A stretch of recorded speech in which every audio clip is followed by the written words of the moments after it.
Hey investors, so it's July 2023.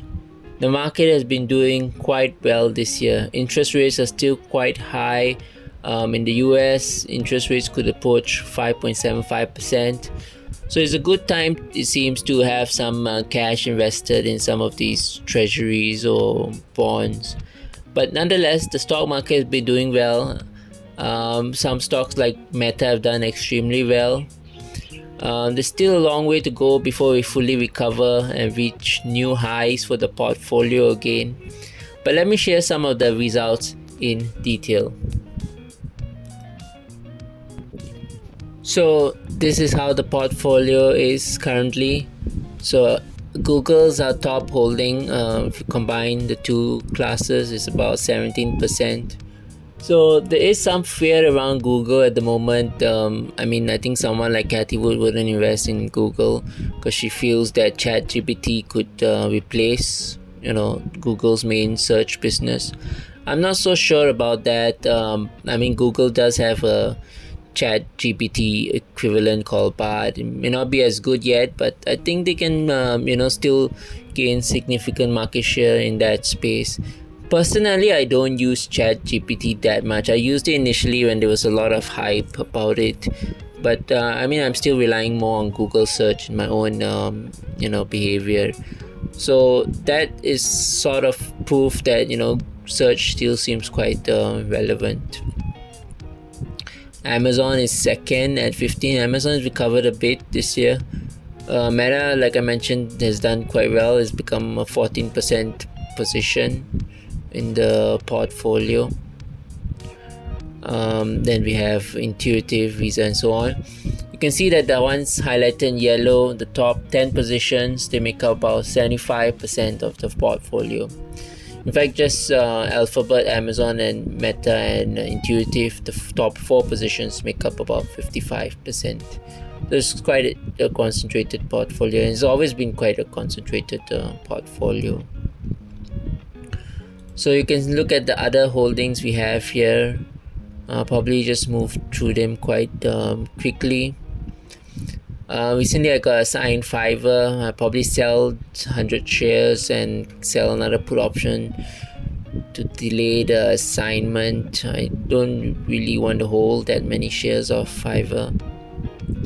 But some of the mistakes I made with put options and leverage are still coming back to haunt me. Teladoc has done extremely poorly, but I still think that it's a good investment over the long term. Maybe I was very wrong with the price I bought in at, but I think as it gets cheaper, it may not be a bad deal. So I might look at it more closely. I think PayPal is another one that looks quite cheap these days, so I may add to the position. I've been selling some put options on PayPal. I don't mind selling put options on quality companies, I think, like PayPal. I think the risk of assignment or risk of disaster is quite low. Nvidia has done very well. It's just a small position in my portfolio. So you can look at the other positions. Twilio and Upwork used to be, I think, a top 10 position, but now they have fallen quite a lot. I sold some Carnival. I think Carnival has been doing well this year, so I want to sell off almost all of the Carnival positions as it rises. DocuSign has been languishing. It's not doing particularly well even in the market rally. I think it's still near its 52-week low, if I'm not mistaken. I use DocuSign quite regularly, so I'm still interested in this stock. Take a look at the other positions. Most of them are much smaller. Zim seems another interesting position. I'm not sure where he went, but anyway, I feel that Zim has been getting quite cheap. Might buy some bond ETFs. If you're getting 4-5% on them, they seem quite attractive. Probably buy the treasuries because the bond ETFs, I think I will have to pay withholding tax. but for the treasuries I think there is no withholding tax, so that makes it much more worthwhile. So you can take a look at other stocks. iRobot, I think the transaction or the acquisition will go through, so might be a good arbitrage position. Yep, made a mistake with the Icon put option. I didn't expect there to be some elements of what looks like a little fraudulent, I think, in at least prima facie, but you never know. It could turn out well, but I don't want to be that involved in Icon, I think, going forward. These are the other positions. Yep, Nvidia has been a disaster. Yep, so you can see the portfolio value is about 281,000. So this year we're up about 34% plus. Without leverage is 26% plus. So Project Million without, with leverage we're doing about 14% annualized over the last 4.5 years. We're catching up with the S&P 500, but if you take out leverage, we're 9.43%. This is quite bad. We're losing out to the S&P 500 by quite a wide margin, but I take comfort in the fact that it's still better than a bank account or something like that. But the triple Q has been doing phenomenally well. The likes of Tesla, Nvidia, and then the FANGs, I think that's really pushed triple Q quite a bit higher in the last few years. But the goal is still to beat the market. Hopefully we catch up with the S&P 500 and we eventually surpass it. I think the true performance of Project 1 Million is somewhere in between, so probably about 11 or 12%. So we still have a chance to catch up with the S&P 500 over the next 2-3 years. I think we should be able to catch up.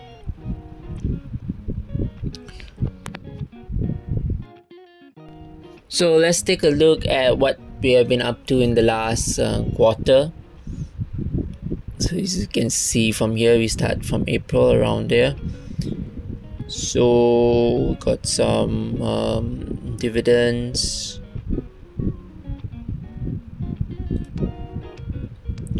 I'll just move through this quickly. We sold, I think this is medical trust properties that's been getting quite a lot of attention, so I sold a put on that. I hate these reorganization fees, totally unnecessary. So you could see some put options got assigned, and I'll resell the put options to delay the assignment. So you can look at the stuff that's happened here. This was the mistake. MDT I think was Medtronic. MPW is medical trust properties. So I've been selling put on both of those stocks. So you can see what's going on here. There's readjusting those put options. Highwood Trust Properties, I think, so it's Office REIT. I think that's another one that I've been looking at. Office REITs have fallen quite a lot, so they seem interesting to me. So you can see, I think Big Commerce got signed, but I resold it. Take a look at all this other activity over here. Teladoc, I think, got assigned and resold the put option as well. I think this one is a new one, Brookfield Corporation. It does seem cheap, but it has a lot of debt, so that worries me. So I haven't been more aggressive with it. So you can see what else is going on over here. Vitae, big disaster. That was in May. So I sold this call option since Meta has risen so much and it's a covered call, so it's pretty safe. Zim, I bought a little of Zim, I buy more. Charles Schwab also seems to be another interesting position. It's going through a lot of volatility at the moment because of the banking crisis. I might buy more if it falls more. So you can see what else has been going on over here. Some options I made money on, so they just get removed. Ooh, what is this? Skills, another unnecessary charge, $38.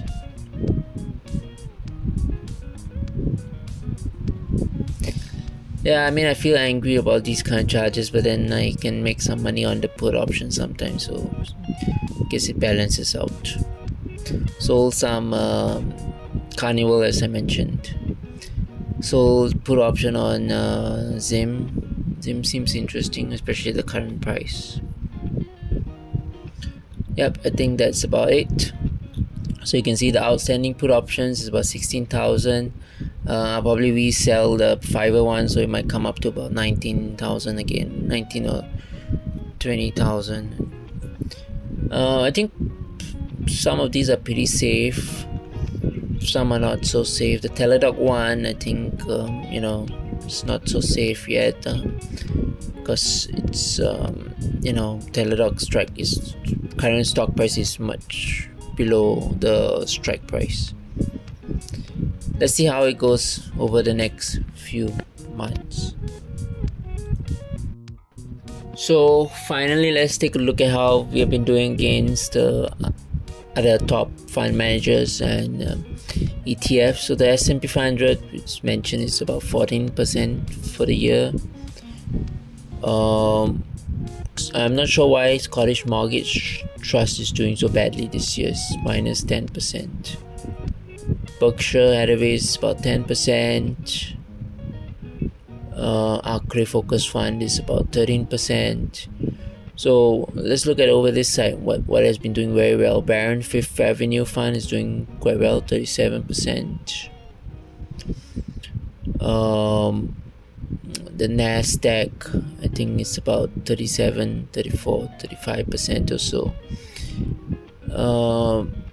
And then ARK has been doing very well this year, is 51% plus. So ARK is staging a strong comeback this year. So finally, let's take a look at Fundsmith.